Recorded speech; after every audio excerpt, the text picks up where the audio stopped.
Hi everybody, my name is Melissa Slaymaker and it's my honor today to moderate the panel at the Women in Tech Global Forum discussing the rise and the future of FemTech. Today we have the pleasure of speaking to Sophie Smith. Sophie is the CEO of NABTA Health, and that is a company based in the UAE. And we're also speaking to Shamim Khalisa, who's the chairman of the board Solar Chill Technologies, and also the ambassador of the Africa Innovation Week in Uganda. So hi ladies, thank you so much for joining me. It's a great honor to be speaking to you today, and I'm sure you're all excited to be discussing the future of FemTech today. So if we start with Sophie, tell us a little bit, in your opinion, what is FemTech to you, and how did you get involved with FemTech as an industry?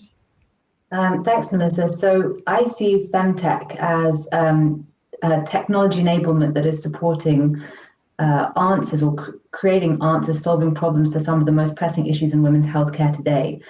We're still in that X-Tech,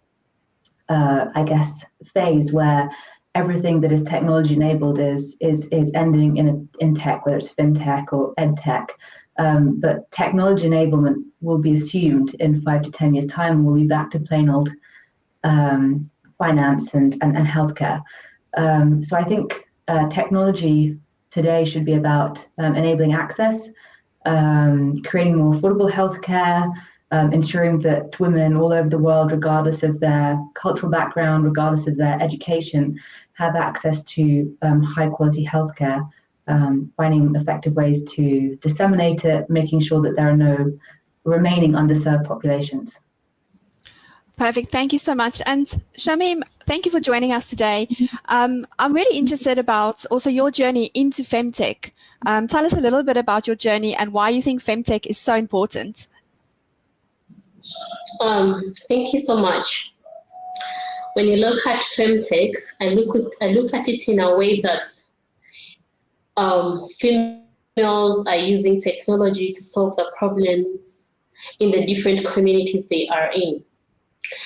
In my own understanding, when you look at FemTech, it's like having nuts in a car.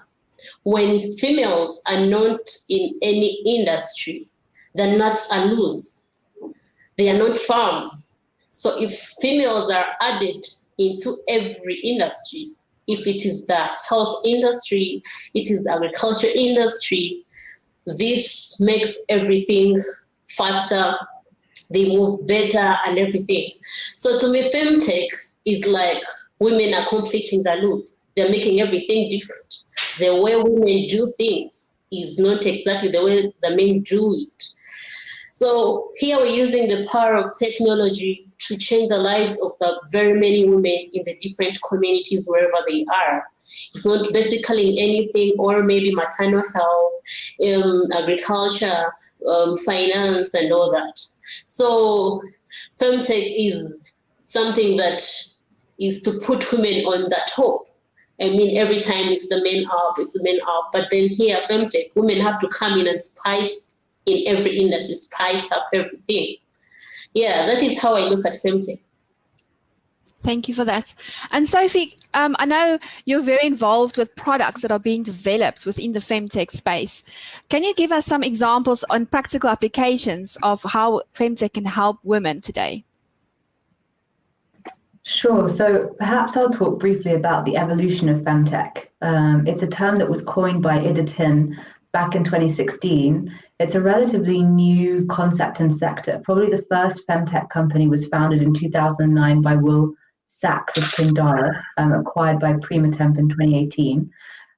Probably the early FemTech products were all associated with cycle tracking, and they were more about providing women with access to very basic education and insights, mostly in isolation. Today, we see the introduction of FemTech solutions, women's healthcare technologies, that are designed to materially improve health outcomes in women and are much more kind of targeted and focused.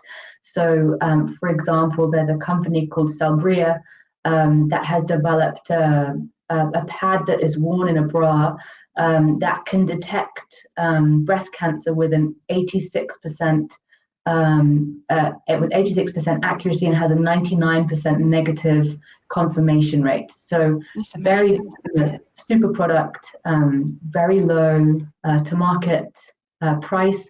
I think it retails in the US for about $60. The aim is to make it available in emerging markets for $20. There are home tests that are being developed that are designed to help women identify key deficiencies or hormonal imbalances at particular points in their life. There's a company coming out of Canada called Ellie that is developing a home monitor that uses saliva to, as accurately as possible, detect hormone levels in saliva so that women can monitor their hormone levels throughout their cycle. You're seeing solutions that are much more targeted and that are designed to be part of closed loop solutions, or what we would term hybrid healthcare. So combining digital with traditional healthcare in order to empower women to identify and manage specific health conditions. That's fantastic. And Shamim, I think a question for you, working on the African continent, I think there's a lot of cultural diversity just in Africa alone, as well as in the UAE, comparing it to Europe and to the Americas, where FemTech is probably a more known product. And as we see ourselves in emerging technologies, how do you think the African continent and the UAE would benefit from FemTech, and how can we be part of the future of it? Thank you for that question. When you look at Africa, we, the females, are there and doing a lot of, how should I call it? They're doing a lot of innovations and all that is required. But then when you look at it in such a way that most of the businesses are being done, and then when you look at continents, it's like Africa is not put at the first rate. In such, I'm saying that if you're looking at this, look at the females, maybe in the UAE, looking at those in the UAE, so you're looking at all those people. So for them, they are given this platform that is at fast rate, that they can go and then say, this is the type of technology that we're trying to bring in, or this is what we're going to do, and do that. So they are given that attention first, compared to us in the African continent, because different governments and all that, yes, they look at the fact of gender equality, but they do not look at it in the fact that, look here, these are the policies. So if these are the policies, let women investment for the entrepreneurial businesses they're going to do. For example, if like people have technologies, like someone would want to provide services, because first what we provide services to women using the power of AI, chatbot and all that. So very many people have different technologies that they want to bring out, but them coming up and then saying this is that, they are not given that platform. So for us to come out and then come and help the people in the African continent and all that, we have to look at the females, because you can look and say how many females have raised, let me say, over 20 million US dollars in Africa, and who are females who are doing business in technology. You're not going to find them. Actually, you find them, you're going to find males, because they're the ones who are known, they're the ones who are doing the businesses, the ones who are doing this healthcare, agriculture, fintech, and all that. But where are those people who are saying, look here, it is us, it is the females, that if they are into the businesses, they can bring changes, and then they can make the environment better for the others. So the policies that are there have to change. Let they apply what is done. Even these other countries or that are coming in should also look at promotion of females donor says I'm funding the female. So this gives them that platform to come up and say, okay, I'm doing this, and then this is what is going to help me, so that everyone knows about my technology, which is not with the countries in the UAE and all that. They're given platforms. I mean, at least even those other people are given, which is not here in Africa. We strive a lot to come to that hope so that people can see that this is what we're doing, this is what we're providing, this is all that. Yeah. Thank you for that, Shamim. And Sophie, a question for you, just following up from that. We've identified that there's this real gap of femtech, especially in the UAE, where you've noticed that it's not a lot of competition, I guess, around, and but there's a need. So how can we address this gap? What is in your opinion? So femtech is a very, very rapidly growing market. It has a compound annual growth rate of 12.65%. It's estimated to be worth $50 billion by 2025, but less than 1% of femtech companies target emerging markets, which actually is where the real need is, firstly. And it's also, where the next billion people are coming. The next billion people are coming out of Africa. There's a huge amount of investment going into healthcare ecosystems. As Shamim says, a very, very youthful population, a lot of innovation, a lot of bright ideas, a lot of real grit and desire to work and engage and support local communities. But if you look at the kind of map of 200 companies that now exist in the femtech sector, very, very few of them are focusing on our part of the world, so Middle East, Africa, South Asia, and those that aren't based here. So, for example, Grace Health, which has developed an AI-powered kind of chatbot that I think has been piloted in a couple of sub-Saharan African countries now, is actually based out of Sweden. So even the companies that are supporting women's health care in emerging markets aren't based in the region. NAVTA is we're 20 people now. We have we're based in 11 countries in 8 different time zones. 2 of our content writers actually are based in Kenya. We have people in Damascus, we have people in Lebanon, we have people in Bangladesh and Kuwait, from Pakistan, etc. And so, we're trying to build a platform that specifically offers personalized healthcare to women in emerging markets. So having representation for women in emerging markets is really important. Running health awareness campaigns, focus group surveys that directly take inputs from women in our part of the world and ask them, what are your healthcare needs? What do you want? What are the problems that you're trying to solve? Postpartum care for the UAE, in the UAE, for example, is a big problem, not really addressed. 56% of women and 30% of men suffer with postpartum depression, and there's no standardized postpartum care. In Kenya, maternal deaths are a really big issue.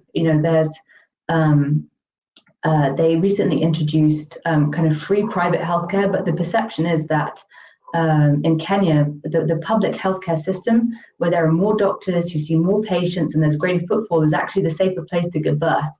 So you'll have women giving birth 2 in 1 bed rather than going to private healthcare facilities, which are still actually free to the majority of the population, because the perception is that public healthcare is safer and that they're more likely to be treated, they're more likely to be doctors on site there. So it's the region that we're working in, even just the Middle East, is incredibly diverse.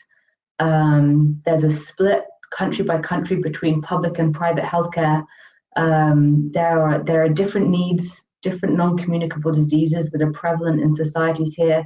Like, we need to be on the ground working with women here, asking women what they want, how we can empower women here to manage their health if we're ever going to solve the problems that they have. Thank you so much. One topic, I guess, which is very prevalent still, unfortunately, is the fact that we're still dealing with a pandemic and with COVID. How do you think the whole COVID impacted the femtech industry? And what do you especially, I'll come to you first, Shamim, and you can talk about maybe in Africa, and then Sophie, I'll ask you the same question. So, in your opinion, what do you think, how's COVID impacted the femtech industry now in Africa? Okay, thank you for that question. When you look at COVID-19, it affected almost every business in Africa. But when COVID-19 came, wherever there is a problem, there is something that good that comes with that. So what was really affected is that most of the businesses that technology in whatever they do were really affected because they're using the manual ways to offer services to the people. Look at an instance whereby you're providing services to the people in the villages and you have to move. You go and maybe carry a camp, provide services to the women, breast cancer screening, cervical cancer screening, and all that. So when COVID-19 came and people were using the manual ways, they were really affected because they spent months and months not working until that technology is the way to go. So us who are already using the technology, this was not a surprise to us because it helped us increase the. Everyone was looking at a way of providing services to their people, a way of securing their customers so that they do not leave. Because if you're using manual ways and then there is someone using technology, everyone was moving away from the manual ways and then moving to the technology side. So this has changed the way the world was because most of the people were looking at technology as an option, but right now it's like a priority. If technology in the business that you're doing, that means you're lacking something. So everyone incorporating technology in their businesses. So to all the women that were carrying out the businesses, to all the female founders, all the providing services to, were asking us what is the next plan, what is plan B. So this really people were acquiring services, and up to now that everyone has been incorporated, that this increased the number of our customers. Because in this way, when you're providing services to people found that it is easy services from their homes, make an appointment with a doctor, and then acquire services, make consultation, this is what is required, and then the medicine is going to be delivered from where to where you are. This is way better than going to the hospital, making a long line, and after making a long line, wait, and then meet the doctor and all that. So people have seen the advantage of technology in their businesses and they have incorporated it. They have put them there into what they're doing. And COVID-19 has killed so many people. We are so sorry about that. But to the side of business, it has really boosted the technology side of it. And to this, even in the coming years, technology is going to be the way to go. Like, no one is going to get back to the manual ways that they were doing things. Everything is becoming smart and all that. So to the African continent, they have to change. Even those that had refused to accept it, had to accept it by force. I mean, it's what is required, it's what is needed. So this helped us in this guys that even the people that never looked at FemTech businesses as something that is booming, looked and said, okay, I think these people need a lot of attention, and then what they're doing is really good. So I believe technology is the way to go. Yeah. Definitely. Thank you so much for that, Shamim. And Sophie, same question to you in terms of the aftermath of COVID, or still currently going on, but I mean the change is happening due to the pandemic. How has it impacted the FemTech industry for the UAE? I agree with Shamim that I think the long-term effects of COVID will be very positive for the industry. You know, the second half of 2020 showed a 17% increase in the health tech sector globally versus the first half of 2019. So I think there's definitely more interest to invest into healthcare in general. I think for the industry and for female founders also, 2020 wasn't a great year. Investment into female-led companies decreased to below 2017 levels. Investment into FemTech, again, where there were female founders, also decreased. So there were a number of male-led FemTech companies that raised money. But actually, a lot of the kind of bigger raises in FemTech we've now seen early on in 2021. Definitely appetite for FemTech is picking back up again. I think in the MENA region, investment into health tech is still fairly nascent.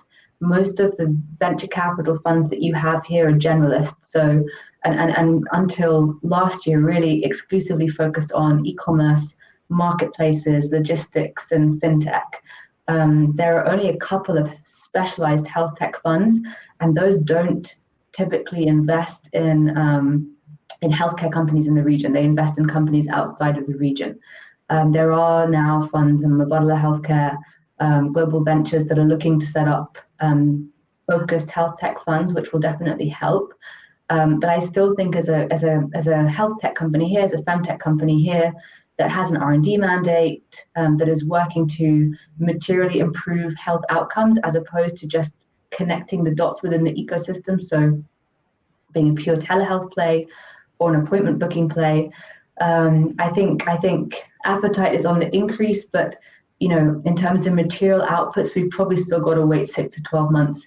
And I imagine the same is probably true for the rest of the region as well. So for Africa and South Asia, there's interest in femtech. People are increasingly seeing a need for it. There's a global acknowledgement now that diversity and inclusion within healthcare are important. The COVID-19 pandemic, and specifically the recent wave of vaccinations, has sparked afresh the debate around inclusion in clinical trials. So until 1994, women were almost wholly excluded from clinical trials, which means that today women are still 50 to 75% more likely to suffer adverse reactions to drugs than men, because drugs haven't been designed for or tested on women. Middle East and African South Asian populations still today mostly excluded from clinical trials. 92% of clinical trials occur in the US and Europe, and the remaining 8% mostly occur in the Far East. So you've seen, higher death rates in up to 3 times as high in Bangladesh and Pakistani populations of COVID-19 than among the equivalents in white Caucasian populations. And particularly around vaccinations, there's been a debate about whether to vaccinate women who are trying to conceive, who are pregnant, or who are breastfeeding. And in fact, the advice in many parts of the world is not to vaccinate women who fall into these categories. There are now studies being done to show that, as far as anybody can work out, there are no adverse effects of vaccinating women who are trying to conceive on the health outcomes of them or their child, similarly with pregnant women. But the advice is mixed. And in the UAE, for example, I'm 20 weeks pregnant and I can't be vaccinated here. So I think that's brought to light the question around including pregnant women and women at specific stages of their lives in clinical trials, so that kind of essential treatment options can be made available to them. There was a quote, somebody pointed out that maternal death is also a risk to a developing fetus. So, if you have a pregnant woman who's high risk, better to vaccinate her so that she doesn't suffer adverse reaction to COVID than to let her die of it. So yeah, I think the scene in the MENA region, the appetite for investment in femtech is growing. I think there's increasing light being shed on the importance of including women in clinical trials and clinical research, in building things that are specifically tailored for women. But I think in terms of a kind of a region-wide excitement for women's health care, for femtech in emerging markets, you're probably still talking a couple of years before it's mainstream media. I agree with you, but I think it's definitely increasing in awareness, which leads to my next question. In terms of really dealing with the future of femtech, how do we inspire more the youth, and how do we get more people and more women involved in exploring career opportunities in femtech? Shamim, do you have any opinions on that, inspiring the youth? Okay, when you look at the bit of the inspiring the youth, back to I did not talk about the reason why I do all this. So I am Nabu Mashamim Khalisa, founder of Chill Group of Companies. So we provide under the Chill Group and that she will provide telehealth services using the power of AI to provide breast cancer, cervical cancer screening services to the women, because realized that instead of people going to the hospitals, making lines, and then waiting and all that, you can make appointments with the doctors and then get services, and then if you have anything to ask them, you can easily access the services instead of you having to move from one place to another. So this was really effective for the people in the villages who would give excuses that it takes us a long time for us to come to towns, get services and all that. So with that, I could not live into food because I realized that food is also needed. I had to move into the climate change part of Solar Cool Technologies USA, which trades as solar shield in Africa.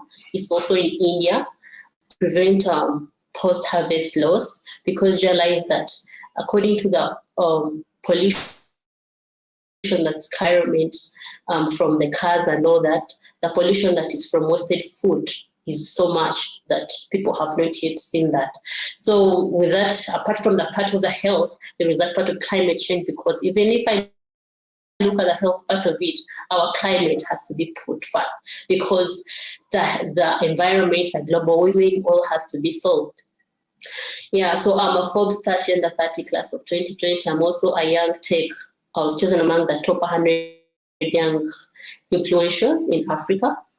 So with that, what inspired me to do this? I grew up in a family where we used to carry out fish farming as an economic activity. In this, that when my father went fishing, we had to store the fish. We didn't have good methods of storing the fish, so we would smoke it every day, because if you don't smoke it, where are you going to get something to eat? This is what is going to pay your school fees, what's going to use and all that. So this in the end affected us. That's why I'm a breast cancer survivor, because of the smoke that I inhaled since childhood all that time affected me up to that time. But all my family members lost their lives. But me coming out as a breast cancer survivor made me change and said, would not look at where we've come from. These problems that we've gone through, we can change the bad that we have to positivity. This part that I'm a breast cancer survivor, I have to come up. And women out there, I don't know, because me I'm through a lot. So I said, no, I have to change the lives of the women out there. So doing, when you go to the bit of the FemTech businesses, all the technology to change the lives of other people. So when I look at this in this way, as the youth have to do business, not the fact that you're looking for funding, you're looking for this, you do something that you love, something that can change the community. You've identified a problem in the community, people are facing a problem of transport moving here and there. Invent a chatbot. So this is going to change the lives of the people. So what to inspire other people is what you can do. You first have to change what is around you so that you can inspire others. Because even if you try to inspire people's lives, you have to show them that, look here, I tried to do this and this is all that I did.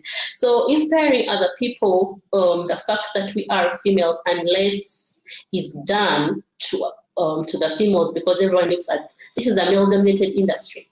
Another thing I not talked about, that in technology, most of the people that are in technology are males. And even when they're going to fund, they look at the males. And not only that, you will find that there are few founders that are in technology. The FemTech female founders in this are usually at a risk. They're like, how can I do this? So me coming out and saying I am a female advocate for technology and provide this gives hope, this gives courage to all other females out there that I'm doing this, providing service to other females, so also then they can do this so that they can change the lives of others. Because, for example, we have accelerators that we organize at Show Group of Lab of companies. So what we do is that these accelerators, we encourage, like we teach these young females, those who have the innovations and they have nowhere to showcase them from, for us to provide for them and then they can come and then learn the different skills. So with these accelerators, most of them are getting the skills. So this can expose them to knowing a lot, and then also getting exposed to maybe investors, to funding, so to move them further. So it is us together, because you cannot do it alone. We need others. Because if I'm of this generation, I have to teach the coming generation what is coming. So with accelerators, having these programs, we teach them, so we learn from them and they learn from us. So this keeps the community moving. Someone has this, someone has that. So in the end, you find that the female sector is going up, even if people have not, the investors have not come in to look at this. But for us, we have started what we are doing so that others can come up with that. So they're inspired and they love what they do. So that is what we do to inspire the others. And then when people see that what we're doing is inspiring others, they can also come and join us. And then we improve for all these women. Perfect. Yeah. Thank you so much. That was awesome. And you are such an inspiration, really, the things that you do. And I think you inspire without even trying. Sophie, and I guess you as well, in terms of the importance of the youth coming in and FemTech, I think, is going to be around in our future and is probably going to hopefully look a lot different. But how do we make sure that we pass on that excitement and that real access and availability to the youth? So I think Shamim hit the nail on the head. The most important thing is to encourage an inherent problem-solving desire and ability in a youthful population, and encourage them also to do something that they really care about, because every business has the kind of nuts and bolts of business in terms of marketing, in terms of business development, now in terms of technology development, in terms of finance, in terms of legal. So it doesn't really matter what your background or what your degree looks like. You can find a space in a company that is working in an area that you care about. I mean, I have a degree in history. I worked as a technologist for 4 years.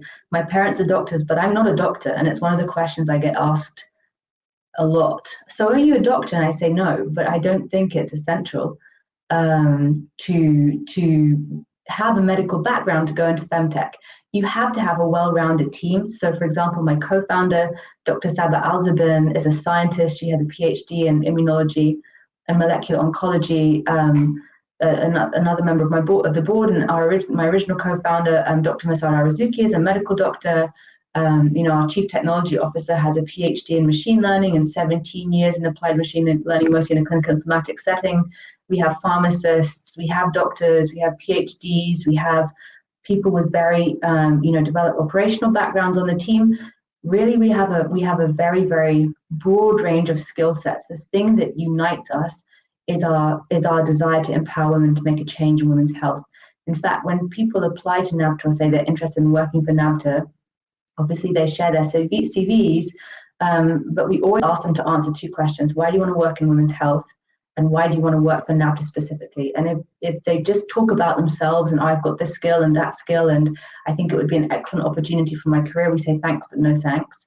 If they can articulate why they think working in women's healthcare is really important, why they care about it, why they want to be part of changing the conversation around FemTech, then although obviously their credentials are important, they matter less. We're a triple bottom line company. So we're building for people, for planet, and for profit. And so bringing people on board who also have a kind of internal triple bottom line where they are also working for people, planet, and profit is important. So we try and determine that exists in the people we bring on board as well. So I think if women's health care is something you care about, really care about, and you believe you can make a change in it, you want to make a change in it, then you should go for it. I'd say if you're planning to start a business, addressing a problem that is personal for you is a really good thing to do, because you're going to have to pitch that company tens of thousands of times.